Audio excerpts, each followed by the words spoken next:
नमस्कार साथियों, Delhi IAS academy के यूट्यूब प्लेटफॉर्म पर एक बार फिर आपका स्वागत है। पिछले वीडियो में आपने पियाजे के एमसीक्यू किए, वृद्धि और विकास पर किया। तो वृद्धि और विकास नाम से जो यूनिट 3 है हमारा, जिसमें वृद्धि, विकास, बुद्धि और व्यक्तित्व है, वो हमें एक साथ करना है। और आप लोगों ने वीडियोस देखे तो पूरा टॉपिक समझ लिया है, आपको ये क्वेश्चन करने में अब अच्छा लगेगा। तो हम लोग करते हैं इसकी शुरुआत। लेकिन आप देखें कि ऐप पर हमने दिल्ली आईएएस एकेडमी के ऐप पर जो आपने डाउनलोड किया है, उसमें देखें कि ये केवल इतने ही एमसीक्यू नहीं, वहां इस एमसीक्यू के आपके पास पीडीएफ भी हैं जिसको आप प्रिंट कर सकते हैं। उसके अलावा पीडीएफ भी हैं जो चैप्टर हमने पढ़ा लिए। लेकिन वहां देखें तो हमने ऑलमोस्ट सिलेबस कंप्लीट कर दिया है। केवल 3 यूनिट्स बची हैं जिसमें व्यक्तिगत विभेद है या बच्चों की विविधता है, बच्चों का अधिगम है और शिक्षण है, और एक मूल्यांकन भी है। तो बाकी सब हम कर चुके, केवल 4 यूनिट बची हैं। तो 5 यूनिट वहां खत्म हो गई हैं और 5 यूनिट के सारे वीडियोस आप देख सकते हैं। तो आप 60% से ज्यादा कोर्स को कर चुके, लगभग 70% के आसपास आपका हो चुका। और जल्दी ही ऐप पर बाकी बची हुई वीडियोस भी आपको मिल जाएंगी। तो आप इसे सब्सक्राइब, शेयर, लाइक करें और अपने कमेंट्स से बताएं कि ये सब आपके लिए कितना यूजफुल है। हम शुरू करते हैं कोहलबर्ग और वाइगोट्स्की को। पहला प्रश्न है कोहलबर्ग से। हम जानते हैं कि कोहलबर्ग ने नैतिक विकास का सिद्धांत दिया था, विकास माना था उसे, जो नैतिक विकास होता है। और वाइगोट्स्की के बारे में हम जानते हैं कि वाइगोट्स्की ने माना कि सामाजिक विकास ही विकास होता है। तो पहले कोहलबर्ग से पहला प्रश्न। कोहलबर्ग के अनुसार सही और गलत प्रश्नों के बारे में निर्णय लेने में शामिल चिंतन प्रक्रिया को क्या कहा जाता है? हमने वीडियो में पढ़ा था सहयोग की नैतिकता, नैतिक तर्कणा, नैतिक यथार्थवाद, नैतिक दुविधा। तो इस प्रकार के जहां सही और गलत का निर्णय लिया जाता है उसको नैतिक तर्कणा कहते हैं। अगला, लॉरेंस कोहलबर्ग के अनुसार के द्वारा प्रस्तावित निम्नलिखित चरणों में से प्राथमिक विद्यालयों के बच्चे किन चरणों का अनुसरण करते हैं? ये कौन से बच्चे हैं? प्राथमिक विद्यालय के बच्चे। तो ये 5वीं कक्षा तक के बच्चे, या कहें कि लगभग 11 साल से कम के बच्चे, इनमें से कौन कौन से लक्षण रखते हैं? तो देखें, अगर आप इसको याद करेंगे तो आपको याद होगा कि उन्होंने माना कि 4 वर्ष से 10 वर्ष की अवस्था में प्राक रूढ़िगत अवस्था होती है, यानी नैतिकता की शुरुआत होती है 4 वर्ष से। मैं कह रहा हूं कि हमारा जो बच्चा होगा ये प्राथमिक विद्यालय में, ये वही होगा जो प्राथमिक चरण में होगा। ये चरणों की बात की गई है। तो पहले स्तर की नैतिकता जो होती है प्राक रूढ़िगत, उसमें कौन कौन सी विशेषता है ये पूछा गया है। तो इसका उत्तर देखें, आज्ञा पालन और दंड उन्मुखीकरण। और दूसरा है वैयक्तिकता का विनिमय, अच्छे अंतर्वैयक्तिक संबंध, सामाजिक अनुबंधन और व्यक्तिगत अधिकार। तो देखें, ये जो आज्ञा पालन और दंड उन्मुखीकरण है, हमने देखा था बच्चा आज्ञा पालन करता है और दंड से डरता है, और वैयक्तिकता का विनिमय करता है, मतलब उसका जो पर्सनल चीजें जो उसकी होती हैं उसका आदान प्रदान करता है जो वो महसूस करता है। तो देखिए, अच्छे अंतर्वैयक्तिक संबंध नहीं होते हैं इसमें। अच्छे अंतर्वैयक्तिक संबंध तो तब होंगे जब उसमें नैतिकता का विकास हो जाएगा, और सामाजिक अनुबंधन और व्यक्तिगत अधिकार तब होंगे जब वो पूर्णतः उसकी नैतिकता विकसित हो जाएगी। इसलिए 3 और 4 नहीं हो सकते। देखें, लेकिन पहला और दूसरा दोनों हो सकते हैं, इसलिए आंसर होगा 1।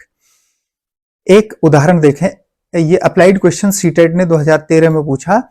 करनैल सिंह कानूनी कार्यवाही तथा खर्चों के बावजूद आयकर नहीं देते हैं।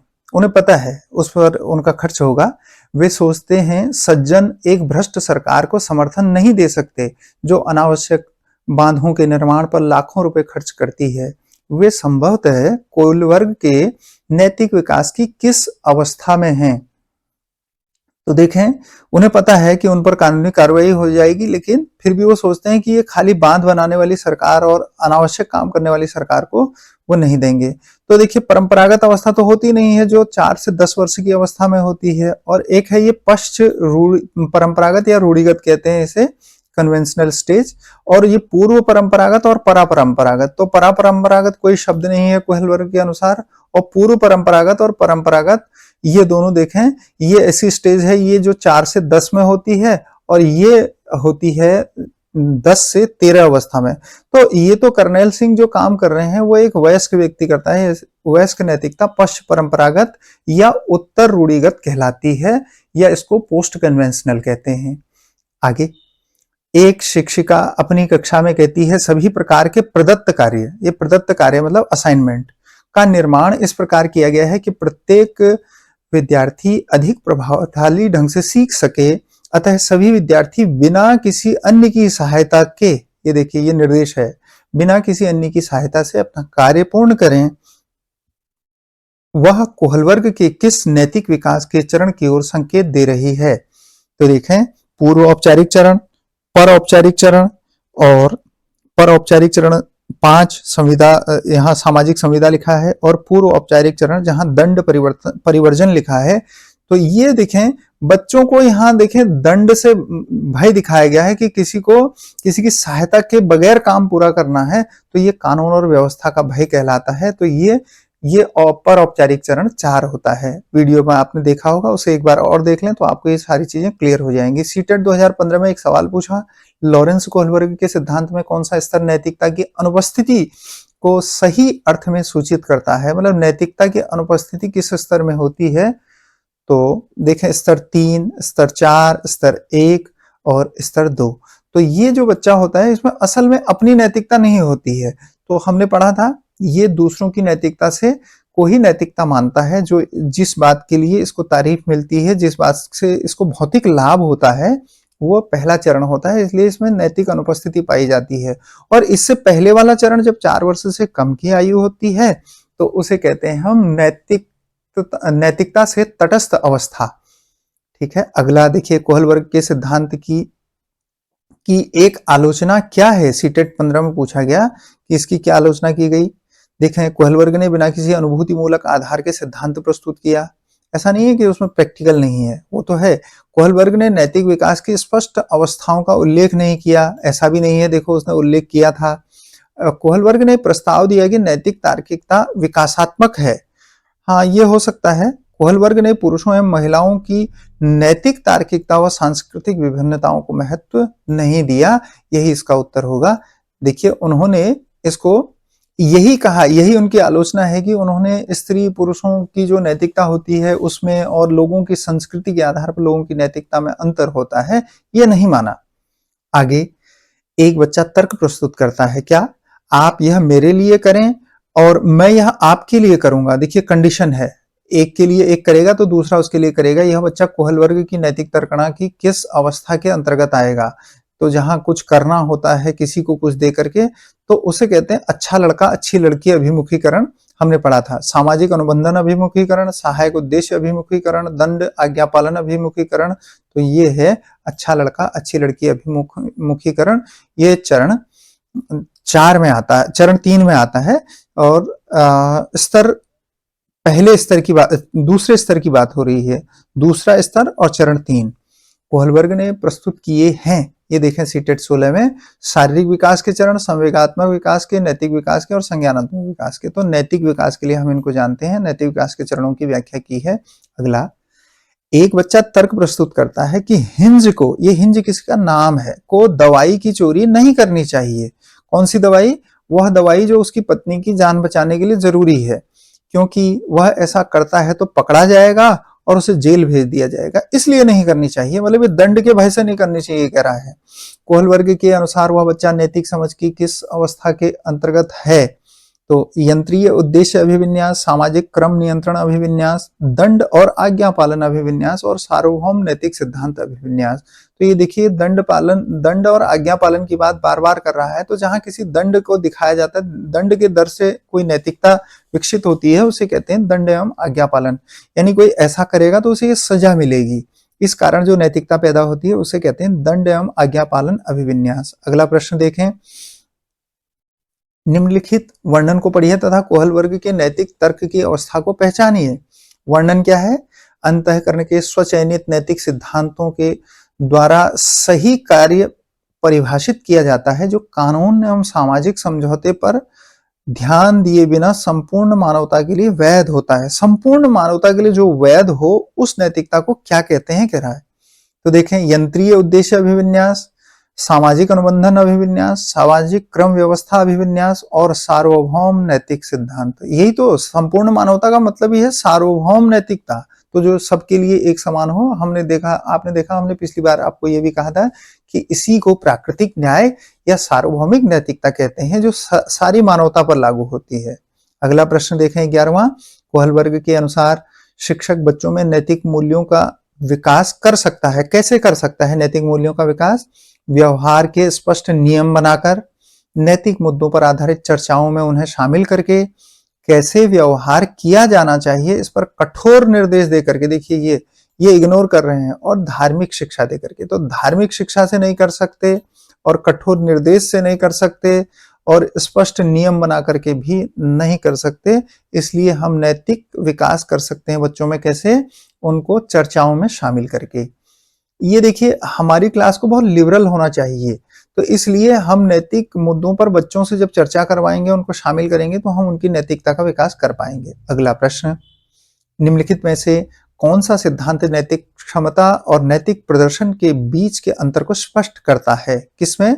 नैतिक क्षमता में और नैतिक प्रदर्शन में। किसके अंदर कितनी क्षमता है नैतिकता की और कितना वो प्रदर्शन कर पाता है। तो ये किससे पता चलता है?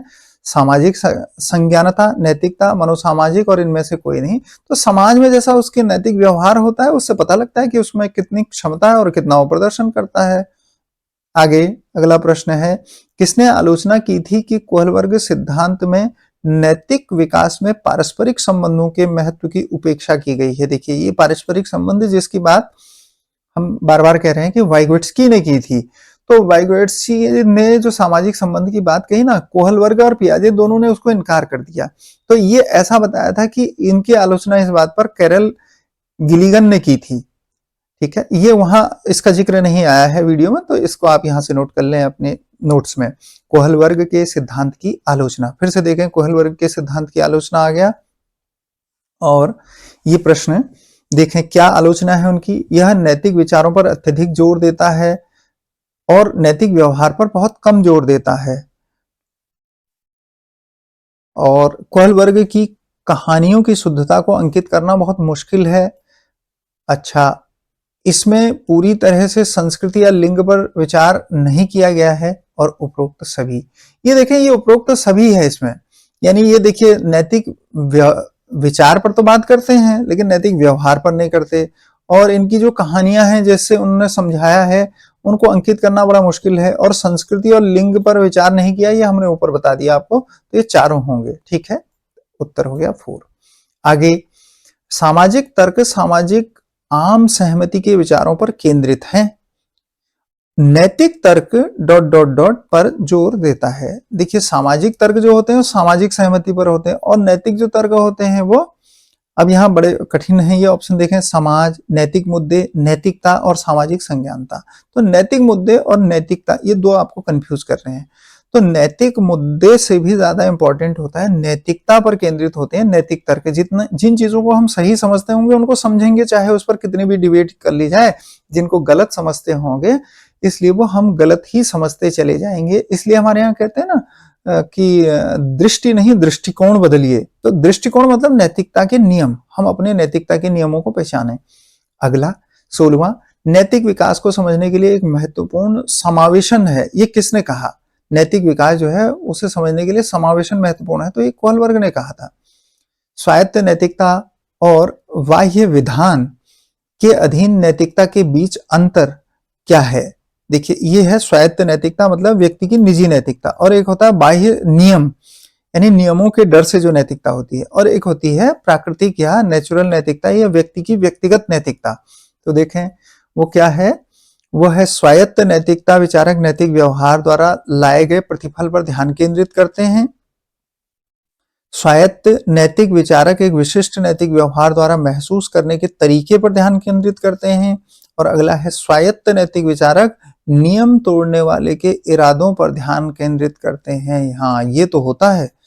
और स्वायत्त नैतिक विचारक व्यवहार के परिणामों पर ध्यान केंद्रित करते हैं। तो ये व्यवहार के परिणामों पर ध्यान नहीं केंद्रित करते, नियम तोड़ने पर ध्यान केंद्रित करते हैं। अगला, परोपकारिता किसी को माफ करना, स्वहित के बिना किसी की मदद करना, व्यवहार प्रतिशोध से व्यक्ति की विज्ञप्ति, और इनमें से कोई नहीं। तो परोपकार तो हम बचपन से पढ़ते आ रहे हैं। परोपकार का मतलब ही होता है कि अपने हित की चिंता किए बगैर दूसरों की मदद करना, उसी को पर उपकार कहते हैं। आगे, एक बच्चा कुछ घरेलू कार्य करने के लिए प्रोत्साहन की मांग करता है। देखिए प्रोत्साहन मतलब पुरस्कार की मांग करता है। कोहलबर्ग के नैतिक चरणों में से कौन सा इससे संबंधित है? तो चरण 1, चरण 2, चरण 3, चरण 4। तो चरण 2 में ऐसा होता है कि भौतिक सुखों पर, पुरस्कार प्रोत्साहन पर नैतिकता निर्भर करती है, ये हमने पढ़ा है। कोहलबर्ग के सिद्धांत के अनुसार नैतिक तार्किकता किस पर निर्भर करती है? तो नैतिक तार्किकता संदर्भ पर, बाह्य उद्दीपक पर, प्रशिक्षण पर और विकास के चरण पर। तो हमने देखा कि उन्होंने माना, जैसे पियाजे ने विकास को माना यानी संज्ञानात्मक विकास को माना, ऐसे ही कोहलबर्ग ने भी माना कि ये स्वाभाविक रूप से आयु सापेक्ष होती है नैतिकता। मतलब 4 से 10 वर्ष में प्राक रूढ़िगत अवस्था और 10 से 13 में रूढ़िगत अवस्था और उसके बाद 13 के बाद उत्तर रूढ़िगत अवस्था, यानी उम्र इतनी होगी तो नैतिकता इतनी स्वाभाविक रूप से आ जाएगी। अगला प्रश्न देखें, निम्नलिखित में से कौन सा वाइगोट्स्की, देखिए यहां से वाइगोट्स्की के प्रश्न शुरू हो गए हैं, इतने थे ये कोहलबर्ग के। अब वाइगोट्स्की पढ़ेंगे तो देखेंगे सीटेट 2014 में सवाल पूछा गया। वाइगोट्स्की के सामाजिक सांस्कृतिक सिद्धांत आधारित हैं किस पर? अंतर्दृष्टि पूर्ण अधिगम पर, संस्कृति निरपेक्ष संज्ञानात्मक विकास पर, पारस्परिक शिक्षण पर और सक्रिय अनुकूलन पर। देखिए यहाँ क्या है, निरपेक्ष संज्ञानात्मक लिखा है, तो संस्कृति निरपेक्ष नहीं है इनका विकास, संस्कृति सापेक्ष है। संस्कृति में जितना घुलेंगे मिलेंगे उतना ज्यादा होगा। और एक अंतर्दृष्टि पूर्ण अधिगम है, तो ये संज्ञानात्मक विकास की ही बात करता है, अंतर्दृष्टि पूर्ण अधिगम। और अगला देखें, यहाँ लिखा है पारस्परिक शिक्षण, और हमने बात की थी कि वो हमेशा पारस्परिक शिक्षण, एक दूसरे से सीखने को महत्व देते हैं, और सक्रिय अनुकूलन नहीं होगा, तो थर्ड इसका आंसर है। वाइगोट्स्की के सिद्धांत में विकास के निम्नलिखित में से कौन से पहलू की उपेक्षा की गई है, किसे इग्नोर किया गया है? देखें, सामाजिक, सांस्कृतिक, जैविक और भाषाई। तो उन्होंने इसको, जैविक को, जो हमें वंशानुगत से मिलते हैं गुण, उनकी उपेक्षा की है, बाकी भाषा को माना, संस्कृति को माना, समाज को माना। अगला सीटेट 15 में सवाल पूछा, वाइगोट्स्की के अनुसार समीपस्थ विकास क्षेत्र क्या है? अध्यापिका के द्वारा दिए गए सहयोग की सीमा निर्धारित करना, बच्ची अपने आप क्या कर सकती है जिसका आकलन नहीं किया जा सकता है, बच्चे के द्वारा स्वतंत्र रूप से किए जा सकने वाले तथा सहायता के साथ किए जाने वाले कार्यों का बीच का अंतर, और बच्चे को अपना सामर्थ्य प्राप्त करने के लिए उपलब्ध कराए गए सहयोग की मात्रा एवं प्रकृति। बताएं क्या आंसर हो सकता है इसका? कमेंट बॉक्स में आप लिख सकते हैं। तो इसका आंसर होगा 3। हमने वहां पर आपको वो याद होगा, एक वृत्त बना करके दिखाया था, ये व्यक्ति का वास्तविक विकास स्तर होता है, जबकि उसका संभाव्य विकास स्तर इस तरह से बाहर होता है, और इसी को समीपस्थ विकास क्षेत्र कहते हैं, ये जो अंतर होता है। और ये समीपस्थ विकास क्षेत्र तब प्राप्त किया जा सकता है जब जेडपीडी वाला ये क्षेत्र है, जब हमें पहाड़ मचान या स्कैफोल्डिंग प्राप्त होती है। आगे देखें 24वां प्रश्न, बच्चों के बारे में निम्नलिखित कथनों में से किस कथन में वाइगोट्स्की सहमत हैं? कौन सा एक है जिससे सहमत हैं वो? बच्चे समवयस्कों और वयस्कों के साथ सामाजिक अंतःक्रियाओं के साथ सीखते हैं। हाँ बिल्कुल सीखते हैं, ये तो ठीक है। और अगर किसी एक से ही सहमत है तो ये ठीक होना चाहिए, फिर भी तीनों को देख लें। बच्चे तब सीखते हैं जब उनके लिए आकर्षक पुरस्कार निर्धारित किए जाएं। ऐसा नहीं है, ऐसा वाइगोट्स्की नहीं मानते, ये कोहलबर्ग मानते हैं। ये नैतिक विकास में उन्होंने कहा ना, बच्चे भौतिक लाभ के लिए काम करते हैं। बच्चों के चिंतन को तब समझा जा सकता है जब प्रयोगशाला में पशुओं पर प्रयोग किए जाएं। ये तो बिल्कुल नहीं मानते। बच्चे जन्म से शैतान होते हैं और उन्हें दंड देकर नियंत्रित करना चाहिए, ये भी ये नहीं मानते। और इसका आंसर हुआ 1। वाइगोट्स्की तथा पियाजे के परिप्रेक्ष्यों में से एक प्रमुख भिन्नता क्या है? व्यवहारवादी सिद्धांतों की उनकी आलोचना, ज्ञान के सक्रिय निर्माताओं के रूप में बच्चों की संकल्पना, ये तो दोनों मानते हैं, दोनों संरचनावादी हैं, तो ये नहीं हो सकता है। भाषा एवं चिंतन के बारे में उनके दृष्टिकोण, बच्चों को एक पालन पोषण का परिवेश उपलब्ध कराने की भूमिका, तो ये तो दोनों मानते हैं, पालन पोषण की भूमिका होती है। व्यवहारवादी सिद्धांत की आलोचना ये तो होती है, लेकिन भाषा को लेकर के दोनों का मानना बिल्कुल अलग है, और चिंतन को लेकर के भी। क्यों? क्योंकि हमने वहां पढ़ा था कि वाइगोट्स्की मानते हैं भाषा के विकास से बुद्धि का विकास होता है, यानी चिंतन का विकास होता है, और जबकि पियाजे मानते हैं चिंतन के विकास से, यानी संज्ञान के विकास से भाषा का विकास होता है। ये अंतर है। आगे आप लोग लगातार वीडियोस देख रहे हैं, उनको बारीकी से पढ़ समझ रहे हैं और नोट्स बना रहे हैं, तो आपको ये बातें बहुत अच्छे से समझ आ रही हैं, तो इस प्रकार के प्रश्नों को आप सरलता से हल कर पा रहे हैं। अपना कॉन्फिडेंस इसी तरह से बढ़ाए रखिए और आप जो सीख रहे हैं वो बहुत अच्छा सीख रहे हैं, क्योंकि आपने जब वीडियोस देखी तो आपने केवल एमसीक्यू सॉल्व करने वाले दिमाग को विकसित नहीं किया है, आपने उस तरह का अपना विकास किया है कि आप चीजों के प्रति अंडरस्टैंडिंग बना रहे हैं। और अंडरस्टैंडिंग बनाना टॉपिक को लेकर के ये सबसे इंपॉर्टेंट है। मनोविज्ञान इसी बात पर निर्धारित किया जाता है कि हम क्लासरूम में सही उत्तर तब निकाल सकते हैं जब हमने उन टॉपिक्स को समझा होगा, न कि उनके केवल एमसीक्यू हल किए होंगे। तो एमसीक्यू से आगे की बात यह है कि आपको वीडियो भी लगातार देखते रहनी चाहिए, जिससे आपको बहुत फायदा मिलेगा। और अब आप ये तो नहीं कह सकते कि वहां किस प्रकार के प्रश्न आएंगे, कौन से कॉपी पेस्ट आएंगे।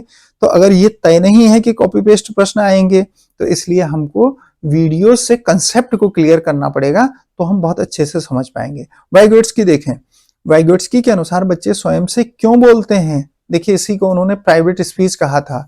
तो अपने स्वभाव से बहुत बातूनी होते हैं इसलिए बोलते हैं। बच्चे अहम केंद्रित होते हैं, ये तो पियाजे ने कहा था। और बच्चे अपने कार्य को दिशा देने के लिए बोलते हैं, और ये वीडियो में ऐसा का ऐसा ही मैंने बोला है। बच्चे अपने प्रति वयस्कों का ध्यान आकर्षित करने के लिए बोलते हैं, ये नहीं होता है। तो अपने कार्य को दिशा देने के लिए बच्चे बोलते हैं, इसी को उन्होंने निज वाक्य या प्राइवेट स्पीच कहा है। अगला प्रश्न, यह तथ्य कि बच्चों को सांस्कृतिक रूप से प्रासंगिक ज्ञान की आवश्यकता होती है, निम्नलिखित में से किस व्यक्ति से संबंधित है। किसकी, देखिए सांस्कृतिक ज्ञान की बात कह रहा है, और सांस्कृतिक ज्ञान की बात हमेशा लेव वाइगोट्स्की ने की थी। अब इसमें देखिए, चार्ल्स डार्विन लिखा है, बीएफ स्किनर लिखा है, यूरी ब्रोनफेस्टर ब्रेनर लिखा है, तो ये नहीं है इसके उत्तर, लेव वाइगोट्स्की। वाइगोट्स्की के अनुसार बच्चे सीखते हैं परिपक्वन से, अनुकरण से, वयस्कों और समवयस्कों के साथ पारस्परिक क्रिया से, और जब पुनर्बलन प्रदान किया जाता है उससे। तो देखें, ये पुनर्बलन वाली बात, यहां अगर इसकी बात करें, विकास की बात करें, तो यहां मानते हैं कि कोहलबर्ग ने कहा। आगे तो हम पढ़ेंगे कि वो स्किनर ने भी कहा। तो इसका सही उत्तर है वयस्कों और समवयस्कों के साथ परस्पर अंतरक्रिया से। आपने चूंकि वीडियोस देखे हैं इसलिए आपको इसका सही उत्तर आ रहा है। वाइगोट्स्की की संस्तुति के अनुसार बच्चों की व्यक्तिगत वाक, ये वही देखिए प्राइवेट स्पीच की संकल्पना क्या है। तो देखें, प्रदर्शित करती है कि बच्चे शुद्ध होते हैं, इसलिए उन्हें प्रौढ़ों के निर्देशन की आवश्यकता होती है। स्पष्ट करती है कि बच्चे अहम केंद्रित होते हैं।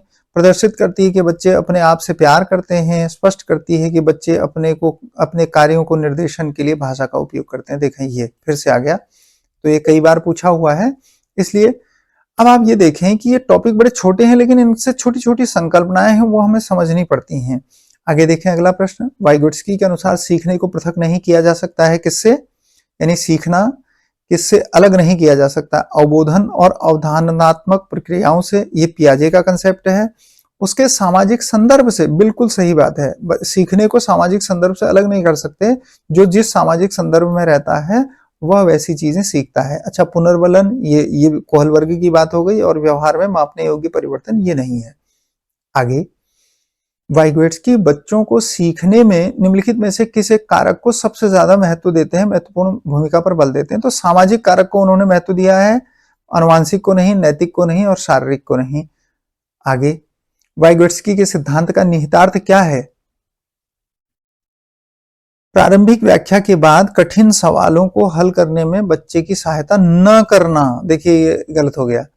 बच्चे उन बच्चों की संगति में श्रेष्ठतम रूप से सीख सकते हैं जिनका बुद्धि लब्धांक उनके बुद्धि लब्धांक से कम होता है। नहीं, जिनका कम होता है उससे कैसे सीखेंगे, जिसका ज्यादा होगा उससे सीखेंगे। तो ये भी गलत और ये भी गलत।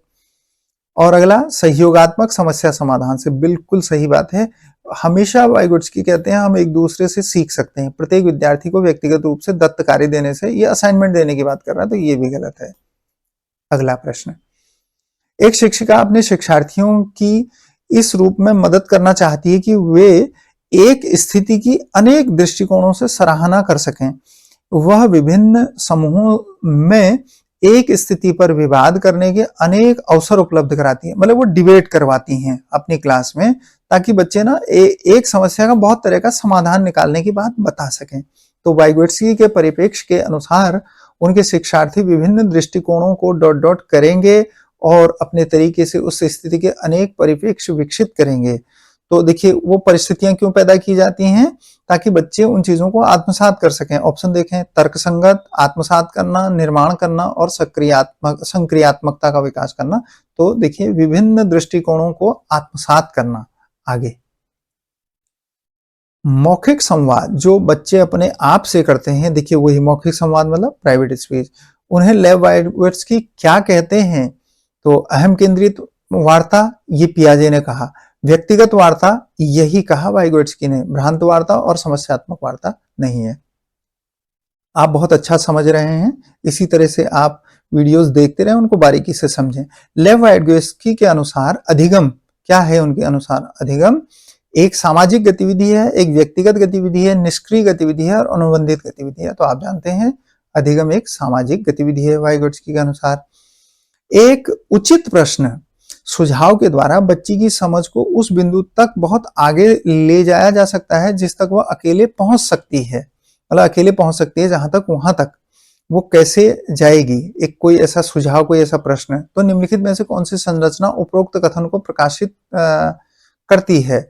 समीपस्थ या निकटस्थ विकास का क्षेत्र, साम्य धारण, संरक्षण और बुद्धि। तो आप जानते हैं समीपस्थ निकटस्थ विकास क्षेत्र जो होता है, जिसको हम जेडपीडी कहते हैं, जोन ऑफ प्रोक्सिमल डेवलपमेंट कहते हैं, वह यही तो है जहां कोई पहुंच सकता है।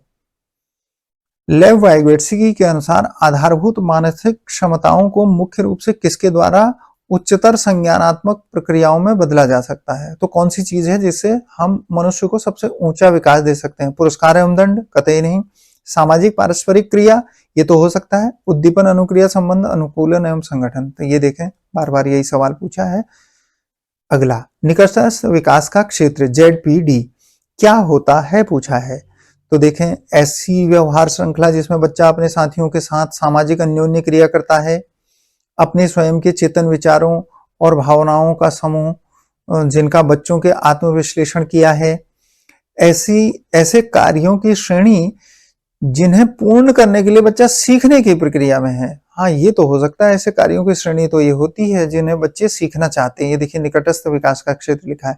और बच्चे की ओर से बाह्य जगत का मानसिक निरूपण? कतई नहीं, इसको तो स्कीमा कहते हैं, आप जानते हैं। और ये भी नहीं होता है, तो इसका आंसर 3। अगला, वाइगोट्स्की के सामाजिक विकास सिद्धांत ने डॉट डॉट डॉट किसकी नींव रखी? व्यवहारवाद की, मानववाद की, संरचनावाद की, प्रभाव डालने का, अनुकूलता का सिद्धांत की। तो आप जानते हैं कौन सा? हाँ, संरचनावाद। बहुत अच्छा।